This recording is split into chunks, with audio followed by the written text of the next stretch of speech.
Oh, I got her down. Thank you. All right. Day 3, session 2, the afternoon session. Still working on Dawn's right shoulder, interscapular, similar to a thoracic outlet syndrome style that we're working with. Injury that brought it on, probably.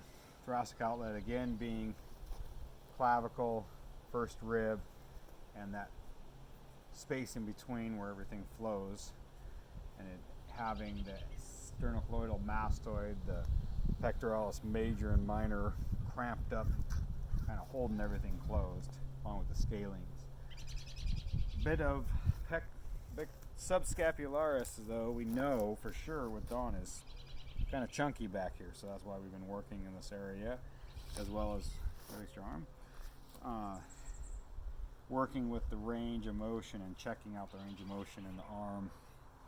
Getting deep into the armpit, you can feel, like right now, if you notice, it's really chunky inside there. It's really thick, right? And then we come to this one. I'm going to drop this side down. Feel that difference? Not quite as thick. We'll do both at the same time. Much thicker. Much thicker. Right there. This one I can draw right inside of. Let go. There you go. There we go. Go ahead and put this arm back up for now. Oh. Just kind of working in there. Now we are warmed up. We did a little bit of workout already, so not really having to warm up the muscles too much right now. They're pretty much ready for it. A little shake while you're in there, and that kind of helps to reorganize the muscles, relayer them into their proper patterns instead of them being jammed up with each other. A little more in the front though, huh? Yeah, we're going to be working more on the pectoralis major and minor on Dawn this time. Come on now, I need you to let go. There you go. Very easy to get tied up.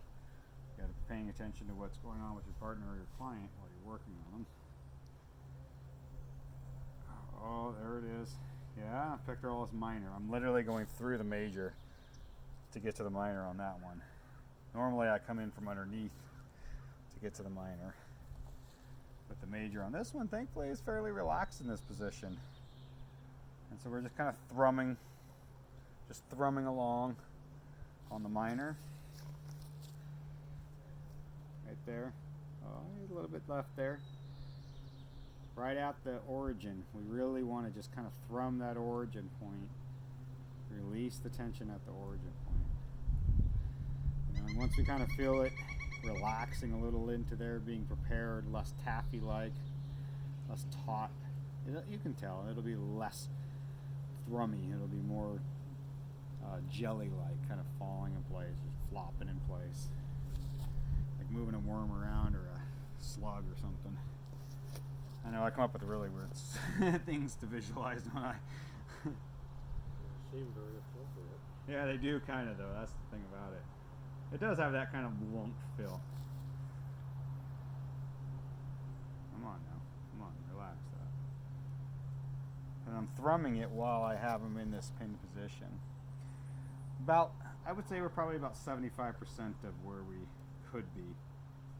Because I could always bring it up a little more. And I can feel his arterial pump increasing more. It's less thready, it's far cleaner. It's already starting to relax in my wrist down here. And that's helping out. You can tell when it's stressed. There's a little bit more right there right now. It's almost like it's turboing through there. It's like when a prop is out of balance, rather than it being nice and smooth. We're looking for laminar flow. You ever heard of laminar flow? Only a little bit. So laminar flow is that flow point where the water is moving with the least amount or almost no resistance at all. So it has a perfect clear look to it. And that's when there's no resistance, there's no friction that's slowing it down or making it change position or anything else. And that's kind of what we're looking for inside. And it's usually found in pipes is where they're looking at that, or tubes. We're looking for the same thing. in your arteries, right? We want that same feeling. To some degree in the nerve systems, we'll worry about that when we get there. And when we can feel laminar flow, that real comfortable, just smooth movement coming through the arteries and through the veins, that's when you know you're good to go. That area is in perfect harmony. There we go. That's getting closer. There's a little bit of a bump through there. A little bit of a bump. But you're at the root cause now. Yeah, I'm at the root front of it, dealing with the pectoralis minor and opening up some of the arterial flow coming off this thoracic duct right here. This space where it all dives in and starts heading out. Right up there as it starts to head out. Underneath the pectoralis major. Oh yeah, that's better. That's a lot better. Your arterial flow is much cleaner. Much happier with that. We're gonna move that arm You around. can feel that flow. Yeah. You can?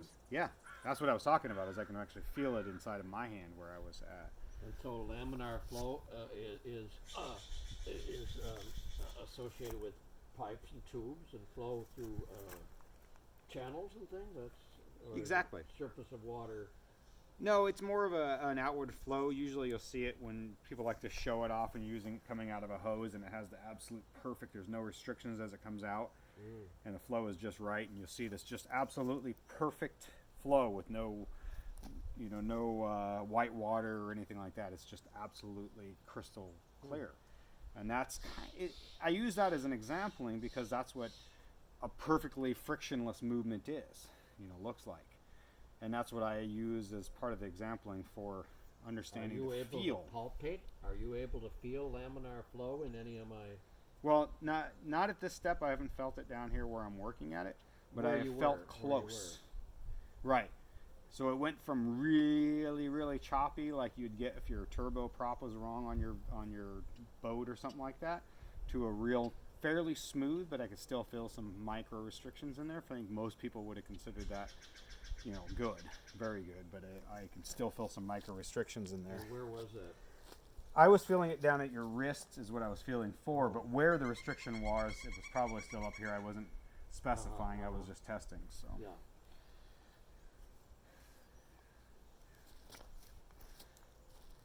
And a lot of that, I know it seems like some sort of, whoa, how the hell can you understand that? But you become sensitive. You have to become very, very sensitive in your fingers, in your wrist. Every part of your body has to become super sensitive. The years that I spent doing plumbing and going out and snaking drains was one of the greatest examples of this too, because with the cable in the pipe 100 feet out there, or even 75 feet out there, I could tell what it was I hit. Did I run into the pipe? Did I run into the ground? Did I hit roots? Did I hit some sort of other obstruction? And 9 times out of 10, more than 9 times out of 10, I was 100% accurate exactly what it was. Because I had gotten so sensitive to the feel of it. Even through those really heavy-duty gloves and nitrile gloves that we wore, I could still feel that sensitive feedback. And I'm getting the same sensitivity, that degree of sensitivity I have within bodies too.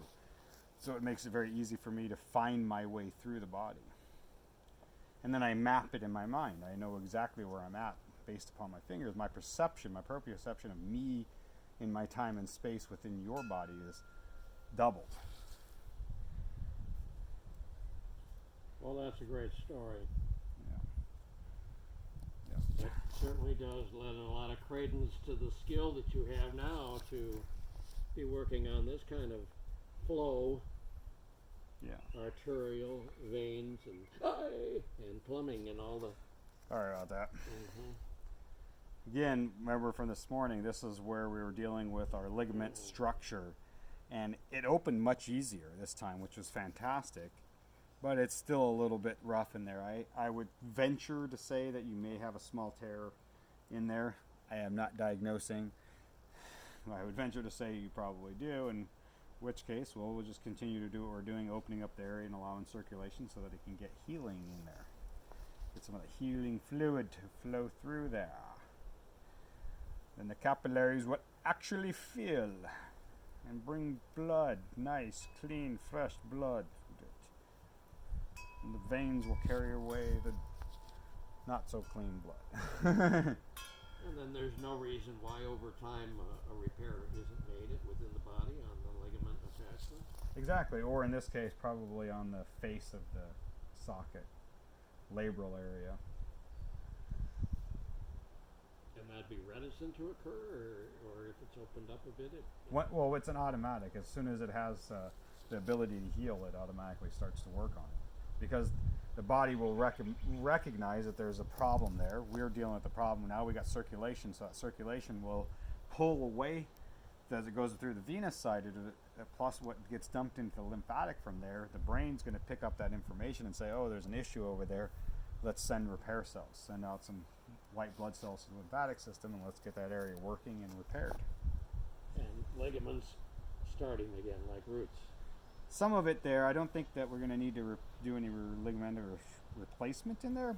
It's just going to be more of a really hard cartilage where the socket rides in. Because that's what it is. The socket of the head goes into a cartilage. They call it more like a cup Yeah, made out of cartilage. You're right on the cusp of being deeply into the wound. Another section of it. Some of this is deltoid. Some of it is teres minor, where it comes right up in there. Of course, we got the major crossing here. And it's got a hold of the nerve, the posterior brachial plexus. As it comes through there, there's a chance that it can get caught in this channel between the triceps and the biceps. It's deep in there, and that's what we're opening. You can feel that extra beefy area inside of there. It's just blown up like a balloon from the inflammation. You feel that? Yeah. Really?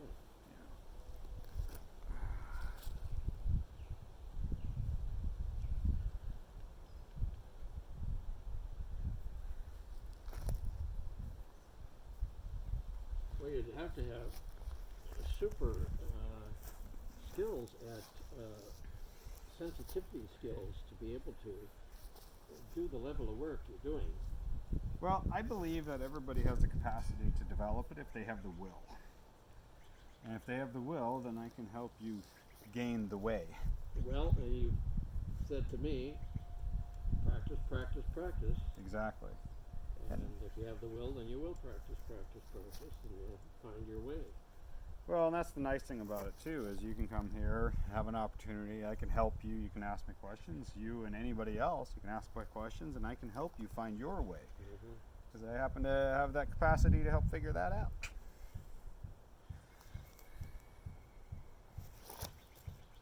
Yeah, Don, you're doing pretty dang good. Your back is feeling really nice. I know we had some interesting spots, but compared to day one, Oh.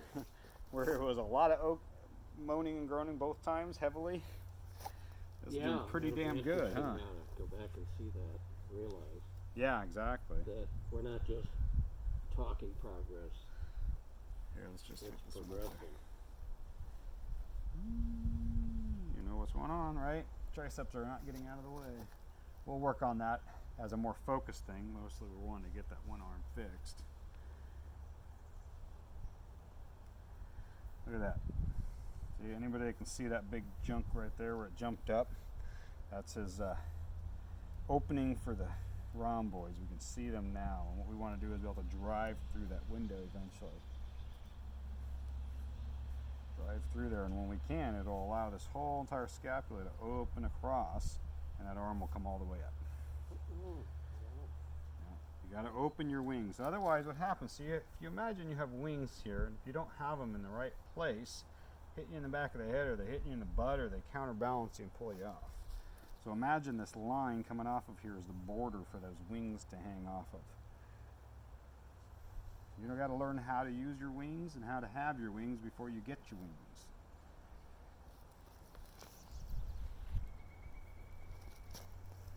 Once you figure that out, then you can earn your wings. It's interesting that this arm, the uninjured arm, is liking, needing, seeming to be requiring some equal attention, even though it wasn't the damaged arm. Correct. It had some similar pain places and like that. So Well, and that's the pain scale where, the one that's at the top gets the most attention right off the bat. And then the other ones, as you start to repair some of them, the other ones start to go in and say, hey, I'm at the higher list now. You get to work on me next. I'm surprised I would have any pain injury there on that left side anyway. Well, part of it is it's taking up some of the issues, but remember, your back was super damaged, and that's where these middle fingers came in play like this for him, right? Yeah. And we haven't yet actually addressed that. So technically we are addressing it, which is what caused this injury to become so bad. Especially for somebody who has been so physically strong and active for so long, to have that kind of an injury come in play so easily. And if somebody didn't look into the fact that he had been beaten with cowboy boots, kicked multiple times over and over in his back, and then not too long after that, we don't know exactly how long, the finger started that cramp in, which is coming from the mid-back. Deep suture level, which we're not addressing at this moment, but we're going to get everything else up above worked out and work our way in. We'll get her eventually. That's on our list of things to fix on this body. Man, those triceps feel great. I mean, the traps. Excuse me, triceps. Those traps feel great. Nice and relaxed on. Good job.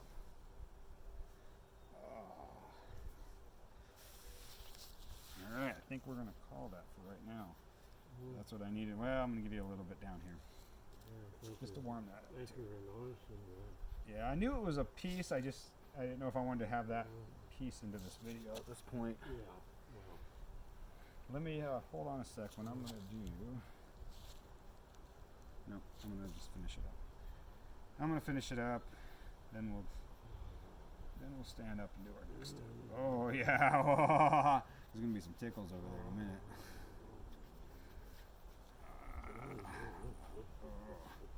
That's good stuff right there. That's just good stuff. oh yeah. That's like a bonus. Gluteus medius. Oh. Yeah, right there, huh? Yeah. Yeah. All right, come on up.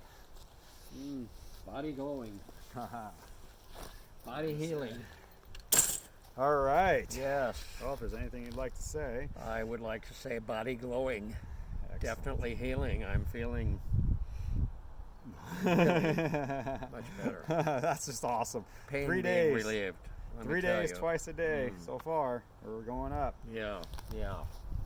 Stay with us. We're going to be doing this for 7 days, so we got another 4 days ahead of us. Have a fantastic day.